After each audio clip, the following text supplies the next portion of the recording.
ভাবুন তো, কড়া রোদে লাইনে দাঁড়িয়ে আপনি ভোট দিলেন, আপনার পছন্দের প্রার্থী জিতল, আপনি ভাবলেন যাক এবার রাজ্যের পরিবর্তন আসবে। কিন্তু পরের দিন সকালের খবর কাগজ খুলে দেখলেন যাকে আপনি ভোট দিয়ে জিতিয়েছিলেন সে এখন সেই দলেই যোগ দিয়েছে যার বিরুদ্ধে সে লড়েছিল। মধ্যপ্রদেশের নির্বাচিত সরকার গায়েব, মহারাষ্ট্রের শিবসেনা এবং এনসিপির মাঝখান থেকে দুটুকরো। গোয়া, অরুণাচল প্রদেশ, মণিপুর, যেখানেই বিরোধী সরকার সেখানেই ভাঙন। আর এখন 2026-এ এসে টার্গেট হলো পশ্চিমবঙ্গ এবং উদ্ধব ঠাকরের শিবসেনা। নমস্কার বন্ধুরা, আপনার ভোটের দাম আসলে কত? কয়েক কোটি টাকা? মন্ত্রিত্বের লোভ? নাকি ইডি সিবিআই এর ভয়?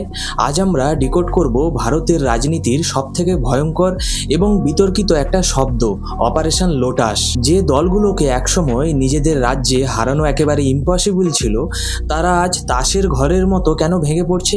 এটা কি বিজেপির পলিটিক্যাল মাস্টার স্ট্রোক, নাকি বিরোধী নেতাদের মেরুদণ্ডহীনতা, নাকি ধীরে ধীরে আমরা ওয়ান নেশন ওয়ান পার্টির দিকে এগিয়ে যাচ্ছি? আজকের এই বিশ্লেষণে আমরা গভীরে গিয়ে দেখব আসল খেলাটা কোথায় হচ্ছে। শুরুতেই চলুন একদম টাটকা খবরের দিকে তাকানো যাক। আপনারা হয়তো ভাবছেন 2022-এ মহারাষ্ট্র আর 2020-তে মধ্যপ্রদেশের সরকার ফেলে দেওয়ার পরেই বোধহয় অপারেশন লোটাসের খেল খতম। কিন্তু না বন্ধুরা, খেলা কিন্তু শেষ হয়নি। আসল খেলা তো সবে শুরু হয়েছে। এবার হলো টার্গেট আরও বড়, আরও বিধ্বংসী। ভিডিওর এই মুহূর্তে এসে আপনাদের একটা শকিং ডেটা দিই। সদ্য নির্বাচনে হেরে আসা মমতা ব্যানার্জির তৃণমূল কংগ্রেস এবং উদ্ধব ঠাকরের শিবসেনা দেশের দুই প্রবল শক্তিশালী আঞ্চলিক দলের অন্দরেই এখন ক্যাটাগরি 5 মাত্রার রাজনৈতিক সাইক্লোন চলছে। প্রথমে আসি পশ্চিমবঙ্গের কথায়। যে মমতা ব্যানার্জির গড়কে একসময় অভেদ্য দুর্গ বলা হতো, আজ সেই দুর্গের দেওয়ালে শুধু ফাটল ধরেনি, ইট খসতেও শুরু করেছে। রিপোর্ট অনুযায়ী টিএমসির 28 জন এমপির মধ্যে 20 জন এবং 80 জন বিধায়কের মধ্যে 60 জন নাকি বিদ্রোহী। একবার ভাবুন সংখ্যাটা। এটা কোনো সাধারণ দলবদল নয়, এটা একটা রাজনৈতিক সুনামি। এর মধ্যে সবথেকে বড় চমক কি জানেন? সায়নী ঘোষ। হ্যাঁ, সেই নেত্রী যিনি খেলা হবে স্লোগান দিয়ে মাঠ কাঁপিয়েছিলেন, যিনি মমতা ব্যানার্জির জন্য জান লড়িয়ে দিতে প্রস্তুত ছিলেন, আজ তিনিও নাকি দলবদলের লাইনে দাঁড়িয়ে। কিন্তু কেন? পলিটিক্যাল এক্সপার্টরা বলছেন এর পেছনে দুটো কারণ রয়েছে। প্রথমত, পাওয়ার শিফট বা ক্ষমতার হাতবদল। তৃণমূলের পুরনো নেতারা বুঝতে পারছেন যে দলের রাশ পুরোপুরি অভিষেক ব্যানার্জির হাতে চলে যাচ্ছে। নতুন প্রজন্মের এই উত্থানে পুরনোরা নিজেদের অস্তিত্ব সংকটে ভুগছেন। দ্বিতীয়ত, ভয় এবং ফাইল। গত কয়েক বছরে কয়লা, গরু থেকে শুরু করে নিয়োগ দুর্নীতি, একের পর এক স্ক্যামে তৃণমূল নেতাদের নাম জড়িয়েছে। অনেকেই মনে করছেন সিবিআই বা ইডির হাত থেকে প্রাণে বাঁচতে হলে পদ্ম শিবিরের নাম লেখানো ছাড়া আর কোনো রাস্তা নেই। অর্থাৎ আইডিওলজি বা আদর্শ এখন ওয়াশিং মেশিনের ভেতরে ঘুরপাক খাচ্ছে। এবার চোখ রাখুন মহারাষ্ট্রের দিকে। 2022 সালে একনাথ শিন্ডে যখন 40 জন বিধায়ক নিয়ে বেরিয়ে গিয়েছিলেন, তখন আমরা ভেবেছিলাম শিবসেনার ভাঙন বুঝি ওখানেই শেষ। কিন্তু না, 4 বছর পর 2026-এ দাঁড়িয়ে সেই একই ইতিহাসের পুনরাবৃত্তি। এবার উদ্ধব ঠাকরের হাতে থাকা অবশিষ্ট 9 জন লোকসভা এমপির মধ্যেও 6 জনই নাকি বাগী। দলের নাম গেছে, 3 ধনুক প্রতীক গেছে, আর এখন শেষ সম্বলটুকুও হাতছাড়া হতে বসেছে। অবস্থা এতটাই সঙ্গীন যে শিবসেনার প্রধান মুখপাত্র সঞ্জয় রাউতের হতাশা আজ এমন পর্যায়ে পৌঁছেছে যে তিনি ফ্রাস্ট্রেশনে ক্যামেরার সামনেই গালাগালি করছেন। শুনলেন তো, এই গালাগালিটা আসলে কোনো ব্যক্তির বিরুদ্ধে নয়, এটা হলো একটি ডুবন্ত জাহাজের ক্যাপ্টেনের অসহায়তার বহিঃপ্রকাশ। সঞ্জয় রাউতের মতো নেতারা যখন বুঝতে পারেন যে তাদের জ্বালাময়ী ভাষণ আর মারাঠা আবেগের ইমোশন ব্ল্যাকমেইলে আর কোনো কাজ হচ্ছে না, বিধায়করা ক্ষমতার দিকেই ছুটছে, তখন মুখ থেকে এরকম ভাষাই বেরোয়। যদিও সঞ্জয় নিরুপমের মতো প্রাক্তন শিবসেনা নেতারা বলছেন দলের এই অবস্থার জন্য খোদ সঞ্জয় রাউতের অহংকার আর ভুল নীতিই দায়ী। এবার এই পুরো চ্যাপ্টারটার সবথেকে বড় প্রশ্ন আমি আপনাদের করতে চাই। যেই নেতারা 5 বছর ধরে মানুষের কাছে গিয়ে বিরোধী দলের নামে বিষোদ্গার করলেন, যাদের আপনারা ওই দলের বিরুদ্ধে ভোট দিয়ে জেতালেন, ভোটের রেজাল্ট বেরোনোর কয়েক মাসের মধ্যেই হঠাৎ করে তাদের এত বড় হৃদয় পরিবর্তন কিভাবে হয়ে যায়? তারা কি হঠাৎ করে রাতে ঘুমিয়ে সকালে উঠে দিব্যজ্ঞান লাভ করেন, নাকি এর পেছনে থাকে কোনো 5 স্টার হোটেলের রিসর্ট পলিটিক্স, অর্থাৎ কোটি কোটি টাকার সুইটকেস আর সেন্ট্রাল এজেন্সির ভয়? আপনাদের কি মনে হয় এই বিধায়ক সাংসদদের কি আদৌ কোনো নিজস্ব আদর্শ আছে, নাকি পুরোটাই একটা প্রফিটেবল বিজনেস? নিচে কমেন্ট বক্সে এখনই জানান। আমি আপনাদের কমেন্ট পয়েন্টগুলো কিন্তু পড়ব। অপারেশন লোটাস নামটা শুনলে মনে হয় যেন কোনো কমান্ডো বা মিলিটারি অপারেশন, তাই না? রাতের অন্ধকারে হেলিকপ্টারে নামছে, টার্গেট লক করা হচ্ছে। আসলে ব্যাপারটা অনেকটা সেরকম, শুধু এখানে মিলিটারির বদলে ব্যবহার করা হয় পলিটিক্যাল ইঞ্জিনিয়ারিং। এই নামটা বিজেপির দলীয় প্রতীক পদ্ম বা লোটাস থেকে এলেও এর আসল জন্ম কিন্তু দিল্লিতে হয়নি। এর আঁতুড়ঘর ছিল দক্ষিণ ভারতের, আজ থেকে ঠিক 18 বছর আগে 2008 সালের কর্ণাটকে। চলুন ক্রোনোলজিটা একটু ডিকোড করা যাক। সালটা 2008, কর্ণাটক বিধানসভা নির্বাচন। রেজাল্ট বেরোনোর পর দেখা গেল বিজেপি জিতেছে 110টি আসনে। ম্যাজিক ফিগার হলো 113, অর্থাৎ মসনদ থেকে মাত্র 3 কদম দূরে দাঁড়িয়ে বিএস ইয়েদুরাপ্পা। কিন্তু প্রশ্ন হলো এই 3টে সিট আসবে কোথা থেকে? সরাসরি কাউকে কিনে নিলে তা তো অ্যান্টি ডিফেকশন ল বা দলবদল বিরোধী আইনে ফেসে যেতে পারে। ঠিক এই জায়গাতেই জন্ম নিল একটা মাস্টারমাইন্ড প্ল্যান, যাকে কন্নড় ভাষায় নাম দেওয়া হয়েছিল অপারেশন কামলা, যা পরে গোটা দেশে অপারেশন লোটাস নামে বিখ্যাত হয়। কী ছিল সেই প্ল্যানে?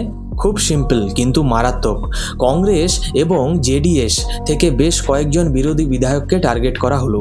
তাদের সরাসরি বিজেপিতে যোগ দেওয়ানো হলো না, বরং তাদের দিয়ে বিধানসভা থেকে পদত্যাগ করানো হলো।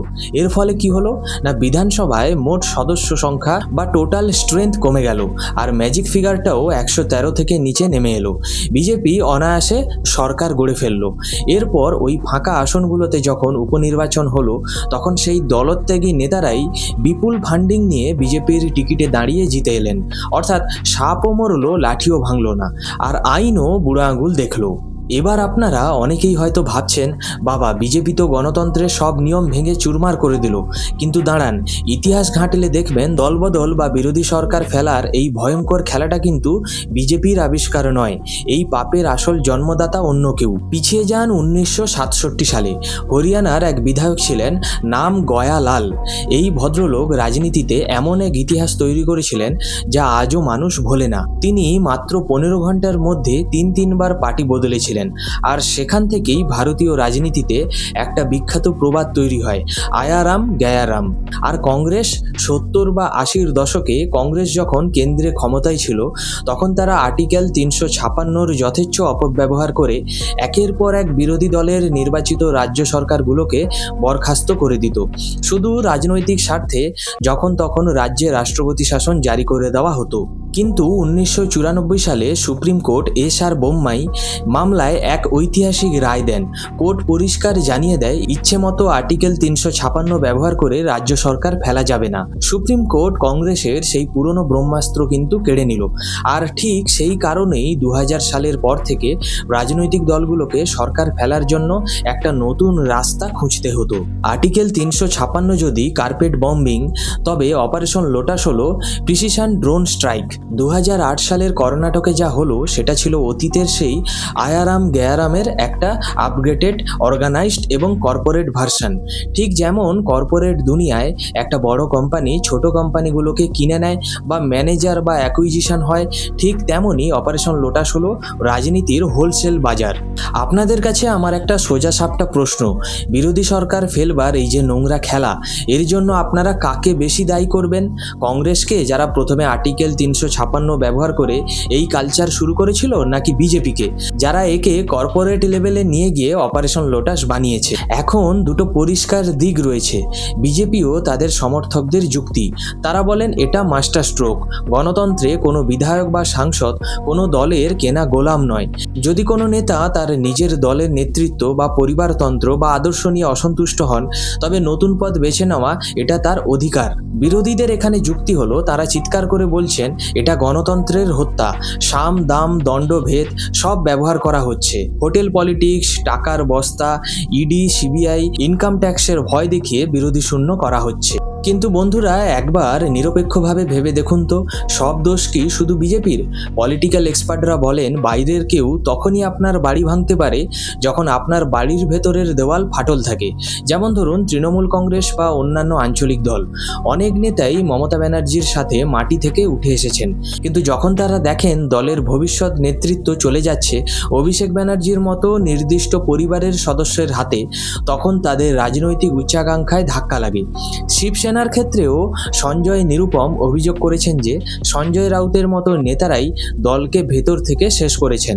পরিবারবাদ আর দলের ভেতরের অভ্যন্তরীণ গণতন্ত্রের অভাব, এগুলোও কি আঞ্চলিক দলগুলোর পতনের অন্যতম কারণ নয় কি? আপনারা প্রশ্ন করতেই পারেন, আমাদের দেশে তো অ্যান্টি ডিফেকশন বা দলবদল বিরোধী আইন আছে, তাহলে এগুলো কিভাবে হচ্ছে? খেলাটা লুকিয়ে আছে আইনের ফাঁকে। 2/3 নিয়ম। যদি কোনো দলের 2/3 বিধায়ক একসাথে দল ছাড়ে তবে তাদের পদ খারিজ হয় না। ফলে একটা দুটো নয়, এখন হোলসেলে দল ভাঙা হচ্ছে। পুরো পার্টির নাম আর প্রতীকটাই ছিনিয়ে নেওয়া হচ্ছে, যেমনটা মহারাষ্ট্রে হলো। স্পিকারের ভূমিকা কি? না, দলত্যাগের ক্ষেত্রে চূড়ান্ত সিদ্ধান্ত নেন স্পিকার। আর স্পিকার যেহেতু শাসক দলেরই হন, তাই তিনি রাজনৈতিক স্বার্থে দিনের পর দিন সিদ্ধান্ত ঝুলিয়ে রাখেন। ভিডিওর একদম শেষে এসে আমরা একটা ভয়ঙ্কর প্রশ্নের সামনে দাঁড়িয়েছি। অপারেশন লোটাস আজ হয়তো কোনো একটা দলের পলিটিক্যাল টুল, কিন্তু কাল এটা ভারতের রাজনৈতিক বৈচিত্র্যকে গিলে খাবে না তো? ভারত এমন এক দেশ যেখানে প্রতিটি রাজ্যের ভাষা, সংস্কৃতি, সমস্যা আলাদা। আঞ্চলিক দলগুলো সেই লোকাল কণ্ঠস্বরকে তুলে ধরে। কিন্তু এই দলগুলোকে যদি এভাবে ভেঙে দেওয়া হয়, তবে কি আমরা ধীরে ধীরে ওয়ান নেশন ওয়ান পার্টির দিকে এগোচ্ছি? আর সব থেকে বড় প্রশ্নটা আপনাকে করছি, নির্বাচনের দিন বুথে গিয়ে আপনি যে বোতামটা টেপেন তার কি কোনো মূল্য বা অবশিষ্ট আছে? যদি নির্বাচনের পরে ভোটের ফলাফলটাই বদলে দেওয়া যায়, তবে এই হাজার হাজার কোটি টাকা খরচ করে লোক দেখানো নির্বাচনের মানেটাই বা কি? আপনাদের কি মনে হয়, অপারেশন লোটাস কি বিজেপির চাণক্য নীতি, নাকি বিরোধীদের নিজেদের মেরুদণ্ডহীনতা, নাকি এটা সরাসরি আপনার ভোটের সাথে বেইমানি? নিচের কমেন্ট বক্সে আপনাদের মতামত অবশ্যই জানাবেন, কারণ এটি দেশের আসল মালিক কোনো রাজনৈতিক নেতা নয়, আসল মালিক আপনারা, ভারতের আমজনতা। ভিডিওটি ইনফরমেটিভ মনে হলে লাইক করুন, বন্ধুদের সাথে শেয়ার করুন, তাদেরও চোখ খুলতে সাহায্য করুন। আর এমন ধারালো এবং সত্যি খবর দেখতে চ্যানেলটিকে সাবস্ক্রাইব করতে ভুলবেন না। দেখা হচ্ছে পরের ভিডিওতে। জয় হিন্দ, বন্দে মাতরম।